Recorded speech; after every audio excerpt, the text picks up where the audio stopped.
Welcome to Annunciation of the Lord, Father Rob Arsenault. It's the Sunday Pastors Chat. So just getting ready here to come online. I'm kind of by myself today because Deacon Mark, if you've been attending Mass or watched it online, is preaching, and Father John is celebrating the 12. So the two of them have to take care of the 12, and it kind of leaves me by myself to come online and spend a little time with you. So what we want to do is do a little bit of information today.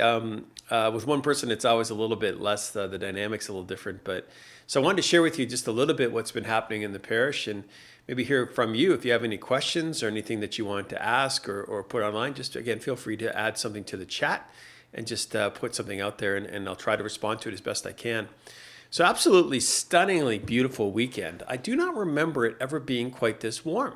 Maybe I'm just off, but I don't remember, like 23, 24, 25 degrees in this early in April. So it sounds almost like early summer, like July stuff. So certainly a beautiful weekend. I think a little reality check coming maybe tomorrow into the week.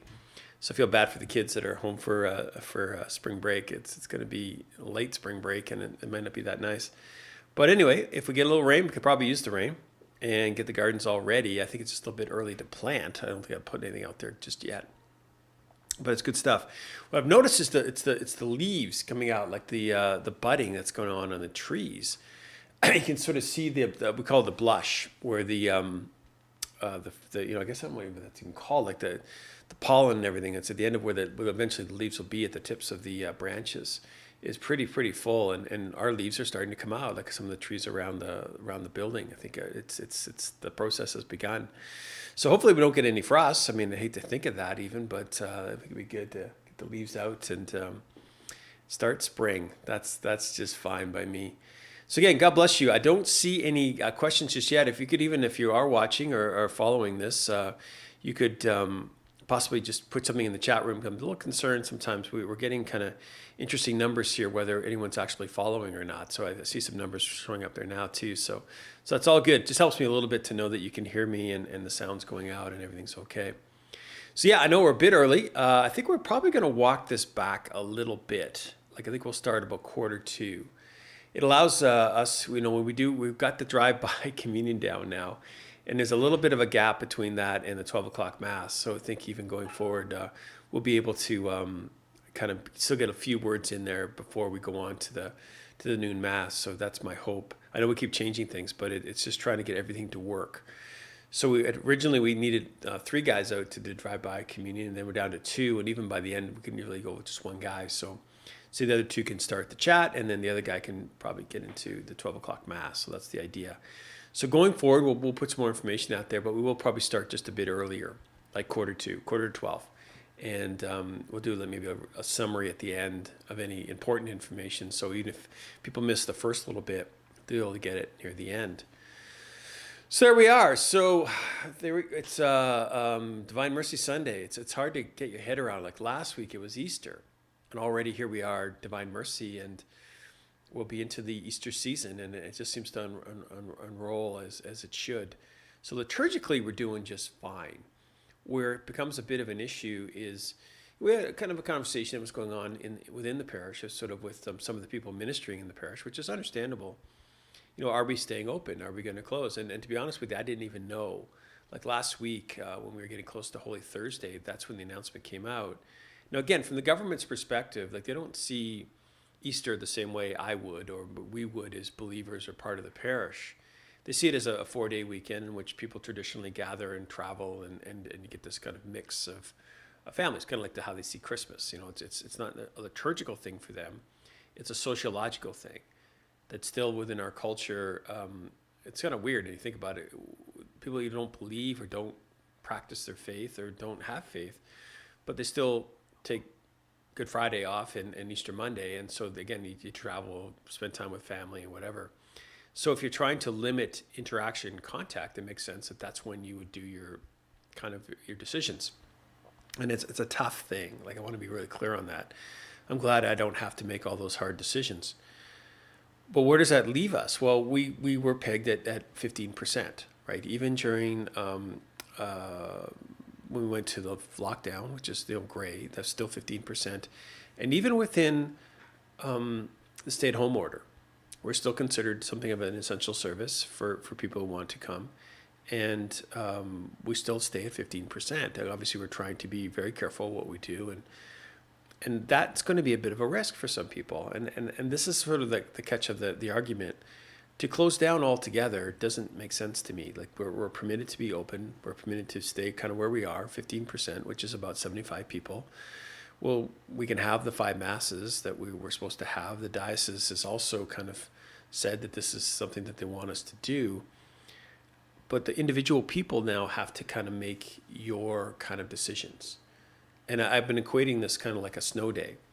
Like when we get winter storms, the question is the church open? Well, the church is always going to be open because I live at the end of the hallway. Like it's never going to be a storm so bad that I can't walk down the hallway and say Mass. But you then, as people coming to Mass, have to take on the responsibility of making that choice. Like could you, some people live within walking distance. They really are literally half a block from the church. Well, I can walk there, put a pair of boots on, I'll be fine. Well, what if I have a nice truck with 4-wheel drive? Well, then again, I'm comfortable driving in the snow. Maybe I come from up north in northern Ontario, and this is just normal. Okay, that's fine. But other people have to really look at that and say, well, I don't have, a special truck. I don't like to drive in the snow. Then I can't come. And that's legit. If you can't get here in a snowstorm, you shouldn't risk your life. No one's saying you have to do that in order to be present at church. And now with our streaming possibilities, we could see in the future where a really nasty snowstorm happens, we celebrate Mass, we stream it, people can watch it at home. Great. Well, how do we apply that now in our current situation? Well, it's kind of similar. Like everybody has to look at their circumstances. We're going to celebrate Mass. We have permission from both the government and the diocese to be open at 15%. So I just think it's prudent that we do that. We've put in measures that are pretty organized, I think, and pretty structured. We've always sort of stayed at that level. So I think that's good. Like we were doing okay with that. So individual people then have to make their own decisions. Though some of you have received a shot and you've got your vaccines, you're probably safe. And I think it's okay.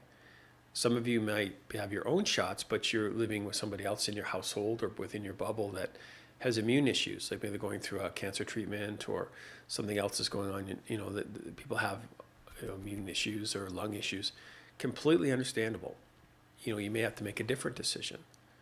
You might have kids, or I know a lot of grandparents. That's kind of it's a really hard thing to not be able to be with your grandchildren, and I totally understand that. And then those are decisions you would have to make, and we would support as a parish. Would say, okay, understandable. If that's the case, and you're not able to be here, then you need to make that call. We're still going to have Mass. We're still going to run it with the same protocols that we've been running.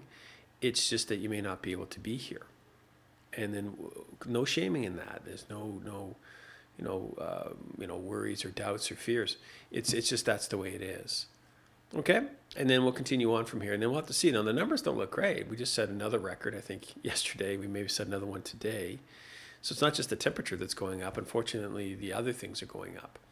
So we'll have to look at that. So if those are just joining now, I know I got onto this a bit early than I meant to, but we wanted to start just a bit early, and I think starting next week, I'll roll it back just a little bit. We're just equating the current lockdown restrictions to sort of like a snow day.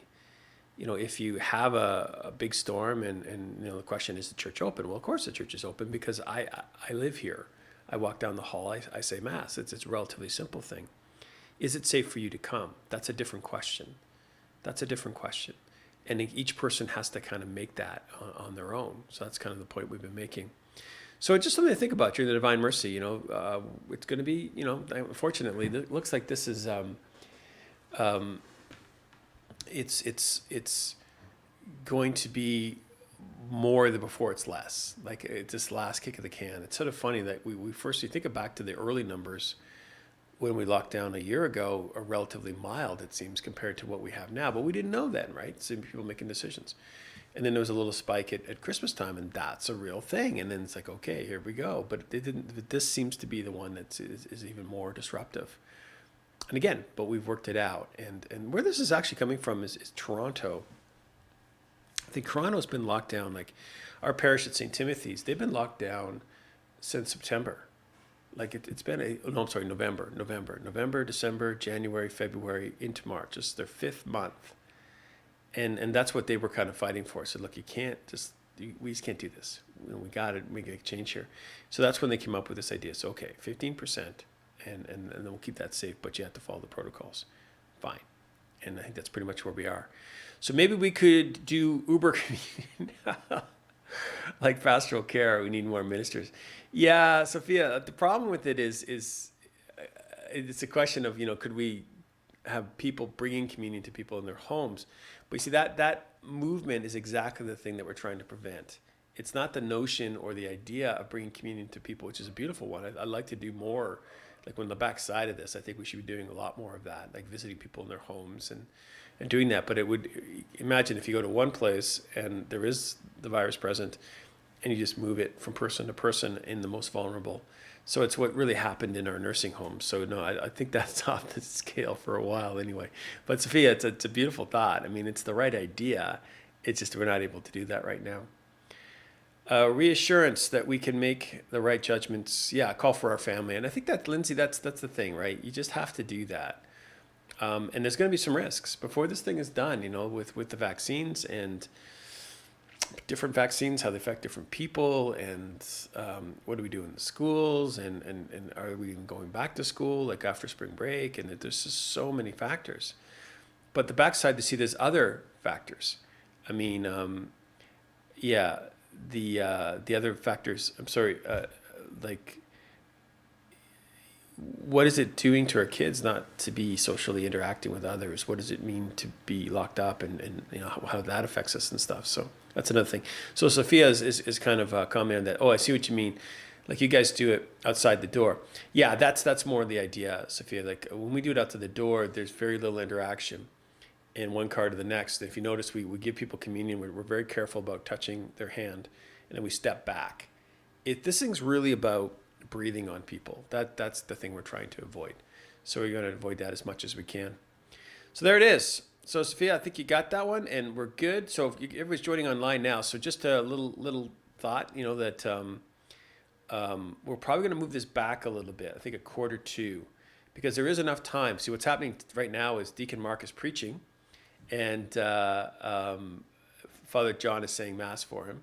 So they're just starting Mass now at 12, and so I think the dynamic is better when there's two, because it's just me doing this long monologue, and I'm trying to respond to your questions, but it's better with two people. So I think that makes that more possible. Use your own judgment. A provincial stay-at-home order versus church services allow up to 15% capacity. Yeah, Jeff, that's kind of where we're at. So again, as you said, I said it earlier. I'll repeat it one more time and maybe once at the end, because not everybody was online yet. But I'm kind of doing this like a snow day, where I'm going to be open. That's not the question. We have permission to be open, and we'll be open, and we'll celebrate Mass. Okay, done. You've got to make that individual decision. Can you come here safely? Have you had your vaccine? Are there other people who are in your bubble who could be affected by this in like a very serious way? Most of us, I think, would just get sick, but for some people, it literally is a death sentence. They probably couldn't do it. So you got to think that all through, and then we'll work on that. I haven't been able to 50-month. Yeah, granddaughter. I know this is so painful for grandparents not being able to be with their grandkids. And stage 4, child only comes to my house, therefore I have not been able to come present to church. And making that decision, Tamara, like between, to be with the people I love and be able to hug my grandkids or go to church, it's an awful decision to have to make, and it's understandable. But remember, this sort of time where you've been allowed this grace of not being morally expected to be at church is there. That's still in place. So no one's forcing that, and I think we'll still stream. That's not going to change. Our kids are struggling so much and so patient. Finding ways to reach out from our parish families has been on my heart. Yeah, so much. I think so too, Lindsay. We're trying to do that. We're trying to do as much as we can. And this is a weird week. I'll be really honest with you. Like, we're kind of meeting like, what do we do right now? And it's almost like we had to give ourselves permission to have a quiet April. Like, for me to promote things now, okay, let's get all excited about this. So we had this thing in May, like the first weekend of May, we're going to rake the lawns, and we're going to do a little work in the park, and we use it as a bit of an outreach, and we're going to have maybe an ice cream truck or something, but that's all been taken off the table because for us to create events, extra events that really aren't necessary are probably imprudent to do. So let's skip with the basics and do what we do. Just today too, something that's kind of exciting for me is I've been working on this for a long time actually. It's trying to get the capacity to do a parking lot mass. Now I don't think we need to do it right yet because we can still come into the building and we're not turning people away. You may not get the mass you want, but there's room at mass, I think, for everyone, as far as I know.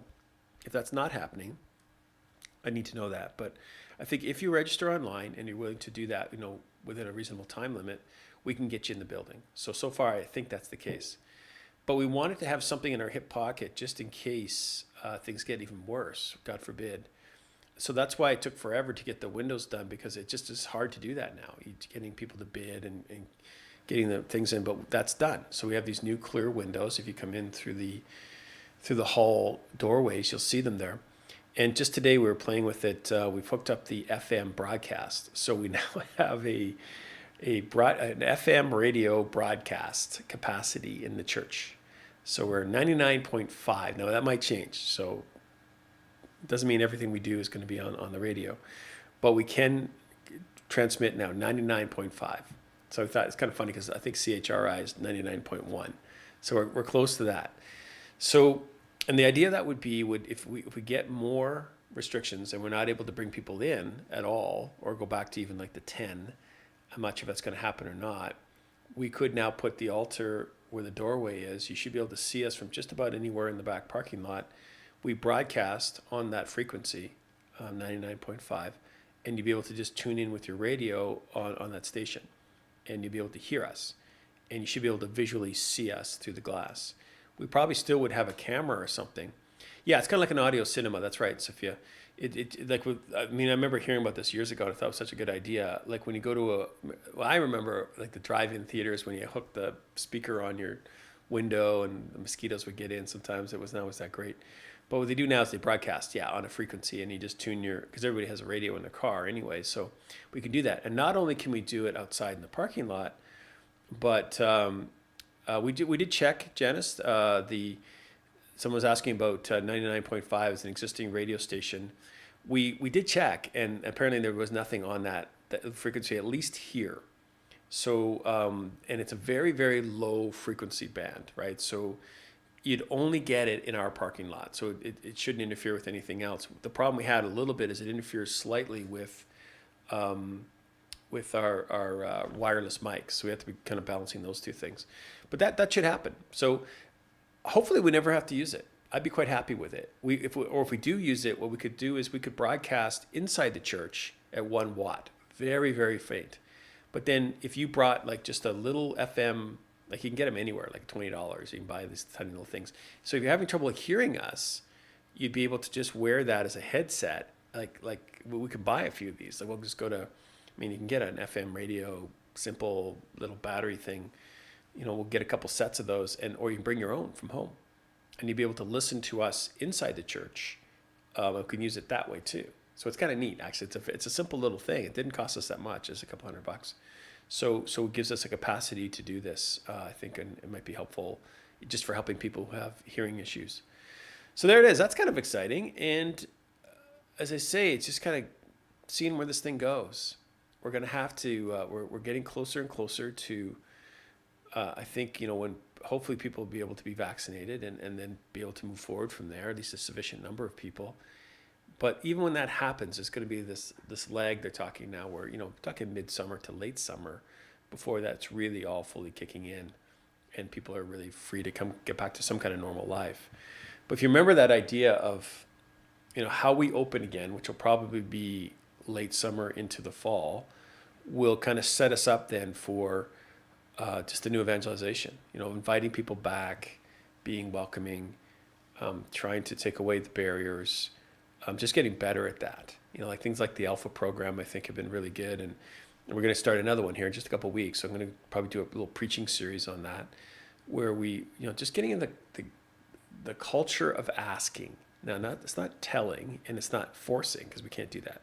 So the idea of asking people to participate in something from the church, which might be an entry level for something more. And yeah, we're gonna talk more about that in a couple weeks, but we'll see it. So yes, a drive-in. I couldn't think of the term in English. Oh, there we go. It would be creative. We could use it to show enough parking for the indoor gang and the outdoor gang. It is possible that we could get to a place where we could do both because of the, it all would depend on the numbers game. If we can keep people in the building, we'll do that. And if we can't, then we'll look at some of these other things. They used to look at Mother Angelica was crazy. Yeah, this whole television thing. Looking now, 40 million subscribers. I think it was one of the largest privately run media outlets in the world. I think it was Mother Angelica, and she knew nothing when she started. So it's kind of crazy. So, Father Rob, can you remind people about the Divine Mercy devotions? This is true. Today it's starting at 2:30.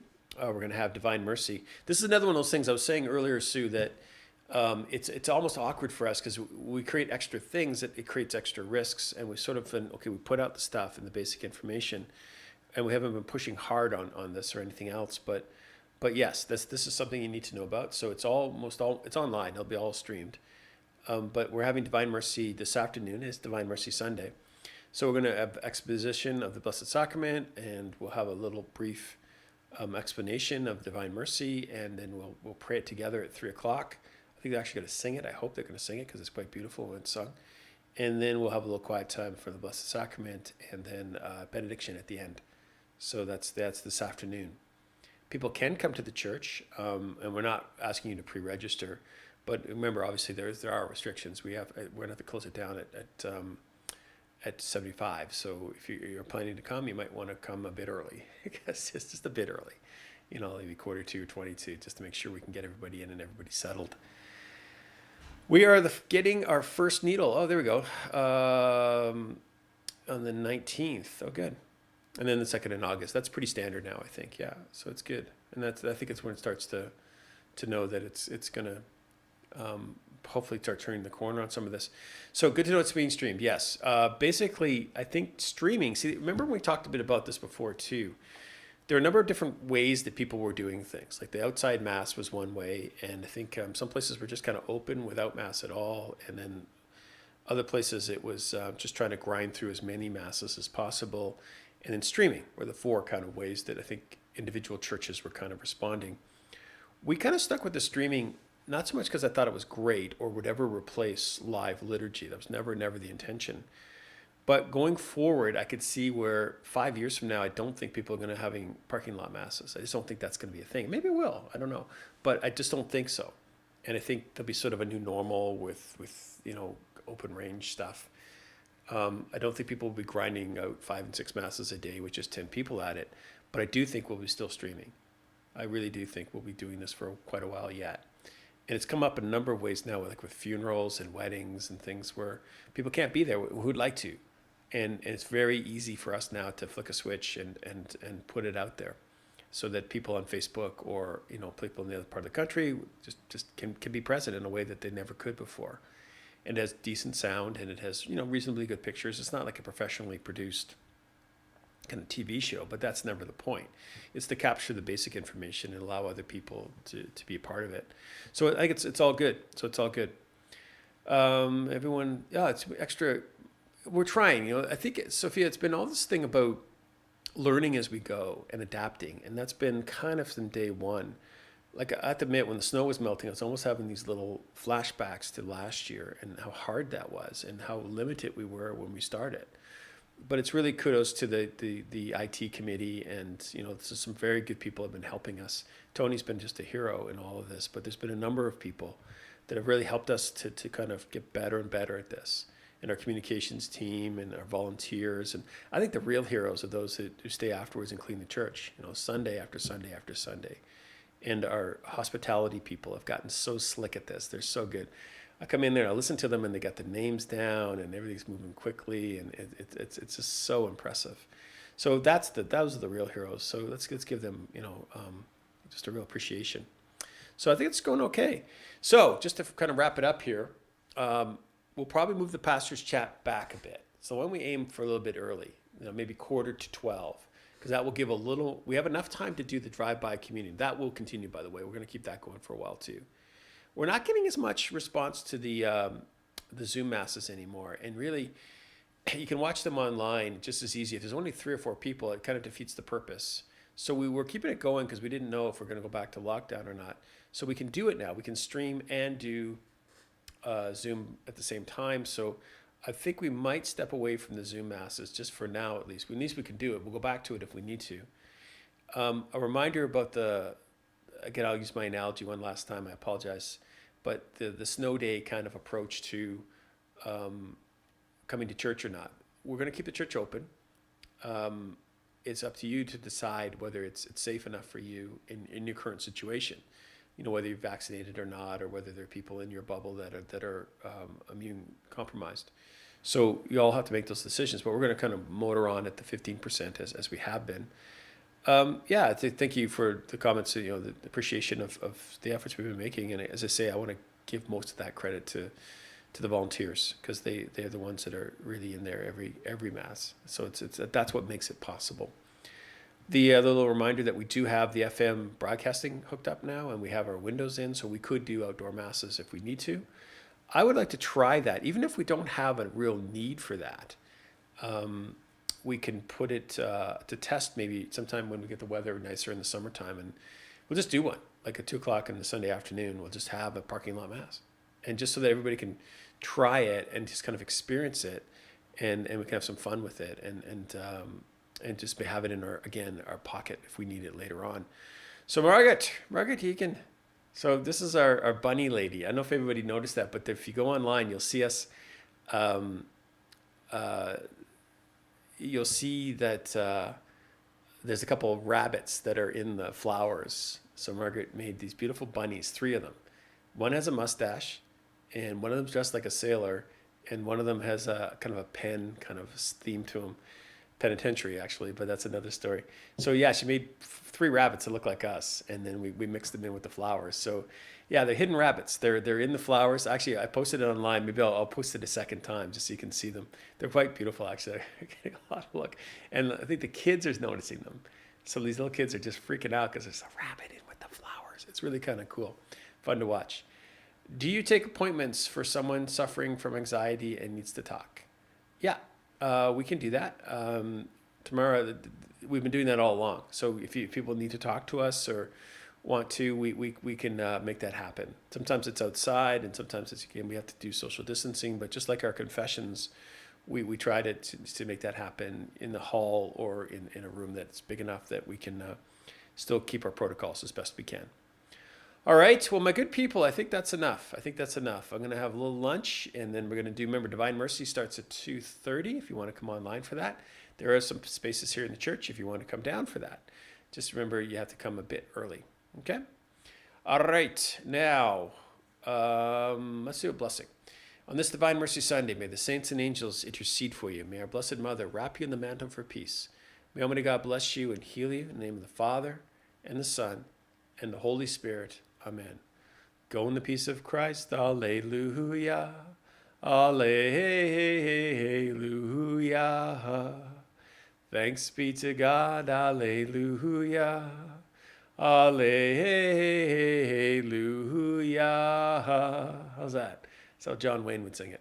Take care now. God bless you all.